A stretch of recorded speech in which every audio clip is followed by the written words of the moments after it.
2019년 어느 날 인류 역사상 단 한 번도 깨지지 않았던 기록이 무너졌는데요. 마라톤 2시간 벽이었습니다.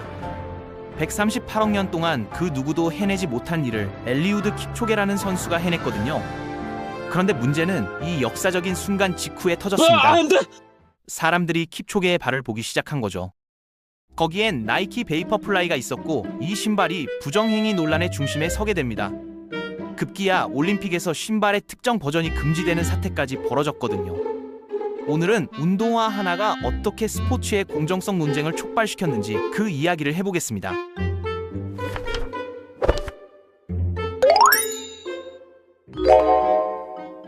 러닝화의 역사는 생각보다 오래됐는데요. 1865년까지 거슬러 올라갑니다. 당시 러닝화라고 불렸던 것들은 솔직히 말해서 고무신보다 나을 게 없는 수준이었어요. 달리기 성능을 높여준다기보다는 그냥 맨발보다 낫다는 정도의 의미밖에 없었죠. 밑창도 얇고 쿠션도 없어서 오래 달리면 발바닥이 다 까질 지경이었거든요. 그러다 1917년에 고무 밑창이 처음 등장했고 이게 러닝화 발전의 첫 번째 전환점이 됩니다. 고무 덕분에 충격 흡수도 되고 미끄러지지도 않게 된 거죠. 그리고 1972년 나이키가 와플펜에서 영감을 받은 와플 모양 밑창을 선보이면서 러닝화 시장에 혁신의 바람이 불기 시작했습니다. 울퉁불퉁한 와플 모양이 지면을 더 잘 잡아주면서 동시에 가볍기까지 했거든요. 이후 수십 년간 각 브랜드들이 경쟁적으로 기술 개발에 뛰어들면서 러닝화는 점점 진화해 나갔습니다. 현대 러닝화는 크게 세 가지 부분으로 구성되는데요. 발등을 감싸는 어퍼, 지면과 직접 닿는 아웃솔, 그리고 그 사이에서 충격을 흡수하는 미드솔입니다. 어퍼는 최대한 가볍게 만들어서 신발이 발에서 벗겨지지 않게 잡아주는 역할을 하고요. 아웃솔은 땅과의 마찰력을 제공하면서 내구성을 담당합니다. 예전에는 이 아웃솔이 러닝화 기술의 핵심이었는데요. 요즘은 완전히 판도가 바뀌었습니다. 지금 러닝화 업계에서 가장 중요한 건 단연 미드솔이거든요. 미드솔은 보통 폼이라고 불리는 스펀지 같은 재질로 만들어지는데요. 여기서 가장 중요한 개념이 바로 에너지 리턴입니다. 쉽게 설명하자면 이런 거예요. 달릴 때 발이 땅을 밟으면 미드솔이 눌리잖아요. 이때 눌린 미드솔이 다시 튀어오르면서 에너지를 돌려주는데 이 돌려주는 에너지의 비율이 에너지 리턴입니다. 일반적인 러닝화는 50%에서 65% 정도의 에너지를 돌려주거든요. 절반 정도는 그냥 손실되는 셈이죠. 그런데 나이키 베이퍼플라이는 무려 85%를 돌려줍니다. 이게 왜 대단하냐면 에너지 리턴이 높을수록 같은 힘으로 더 빨리, 더 오래 달릴 수 있다는 뜻이기 때문이에요.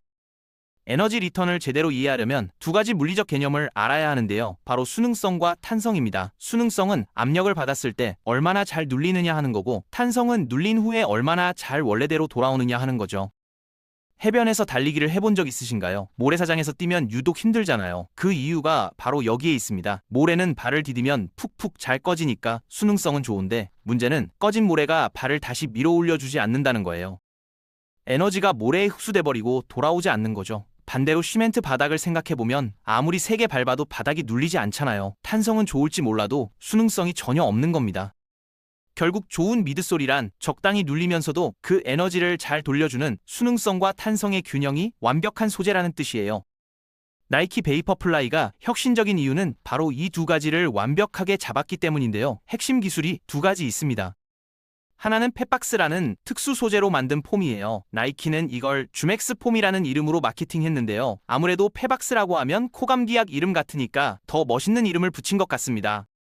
이 주맥스 폼이 특별한 이유는 엄청나게 가볍다는 건데요. 기존에는 미드솔을 두껍게 만들면 신발이 무거워져서 오히려 달리기에 방해가 됐거든요. 그래서 미드솔을 최대한 얇게 만드는 게 업계의 상식이었습니다. 하지만 주맥스 폼은 워낙 가벼워서 미드솔을 40mm까지 두껍게 쌓아도 신발 무게가 거의 늘지 않아요. 두꺼운 쿠션의 장점은 그대로 가져가면서 무게 부담은 없앤 거죠. 두 번째 핵심 기술은 신발 전체 길이에 걸쳐 들어간 카본 파이버 플레이트입니다. 탄소 섬유로 만든 얇고 단단한 판인데요. 이게 신발 안에 숟가락처럼 들어가 있어요. 이 카본 플레이트가 하는 역할이 굉장히 중요한데 두꺼운 폼이 눌렸다가 튀어오를 때 에너지가 사방으로 흩어지지 않고 앞으로 추진력을 만들어내도록 방향을 잡아주거든요. 푹신한 폼과 단단한 플레이트가 만나서 수능성과 탄성의 완벽한 조화를 이뤄낸 겁니다. 실제로 연구 결과를 보면 베이퍼플라이는 러너의 전체 효율성을 4%나 향상시킵니다. 4%라고 하면 별것 아닌 것 같죠? 유튜브 조회수가 4% 오르거나 시험 점수가 4점 오르는 건 큰 차이가 아니니까요. 하지만 마라톤에서 4%는 완전히 다른 세상입니다. 2016년 리우 올림픽 마라톤 기록을 보면 1등과 15등의 차이가 딱 4%였거든요. 그리고 놀라운 사실이 하나 있는데요. 그 2016년 올림픽에서 금메달, 은메달, 동메달을 딴 수 3명이 전부 나이키 베이퍼플라이를 신고 있었습니다. 나이키가 그 대회에서 베이퍼플라이를 비밀리에 처음 선보였기 때문인데요. 이게 천재적인 마케팅이었는지 아니면 불공정한 경쟁이었는지는 아직도 의견이 갈립니다. 부정행위라고 주장하는 쪽의 논리는 이렇습니다. 스포츠는 순수하게 인간 대 인간의 신체 능력으로 겨뤄야 하는데 누가 더 좋은 장비를 가졌느냐로 승부가 결정되면 그건 공정한 경쟁이 아니라는 거죠. 실제로 베이퍼플라이가 등장한 이후로 이 신발 없이는 상위권 경쟁 자체가 불가능해 보이는 상황이 됐거든요. 심지어 다른 브랜드 후원을 받는 선수들이 몰래 베이퍼플라이를 신고 나이키 로고를 검은색 매직으로 지워서 대회에 출전한 사례까지 있습니다. 후원사를 배신하면서까지 신어야 할 만큼 성능 차이가 압도적이었다는 뜻이에요. 이런 기술 도핑 논란은 사실 러닝화가 처음이 아닙니다. 2008년 베이징 올림픽 수영 경기 기억하시나요? 당시 수영 선수들이 머리부터 발끝까지 덮는 전신 수영복을 입고 나왔는데요. LGR 레이서라는 이름의 이 수영복이 엄청난 논란을 일으켰습니다. 특수 소재가 물의 저항을 획기적으로 줄여줬거든요. 결과는 충격적이었는데요. 그 올림픽에서 수영 메달의 98%를 LGR 레이서를 입은 선수들이 휩쓸었고 세계 신기록이 무려 17개나 쏟아졌습니다. 결국 국제수영연맹이 전신 수영복을 전면 금지시켰어요. 베이퍼플라이도 비슷한 운명을 맞았습니다. 2020년 2월 31일 세계 육상연맹이 새로운 규정을 발표했는데요. 미드솔 두께는 최대 4mm로 제한하고 단단한 플레이트는 딱 한 개만 넣을 수 있다는 내용이었습니다. 이 규정으로 일부 베이퍼플라이 프로토타입은 공식 대회에서 사용할 수 없게 됐어요. 단거리 전용으로 개발된 바이퍼플라이나 카본 플레이트를 3장이나 넣은 알파플라이 특별 버전 같은 것들이죠.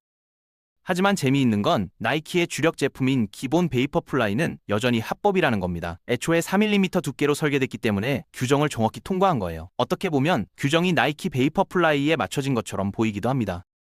결국 이 규정 변경은 나이키의 승리나 다름없었습니다. 다른 브랜드들도 뒤늦게 카본 플레이트 러닝화 개발에 뛰어들었지만 나이키는 이미 수년간의 기술 축적과 실전 데이터를 확보한 상태였거든요. 2028년 로스앤젤레스 올림픽에서 마라톤 메달을 노리는 선수라면 나이키 후원 계약을 따내거나 아니면 검은색 매직을 미리 준비해둬야 할지도 모르겠습니다. 운동화한 켤레가 올림픽의 판도를 바꾸는 시대. 과연 이게 기술의 발전인지 스포츠 정신의 퇴보인지는 여러분의 판단에 맡기겠습니다.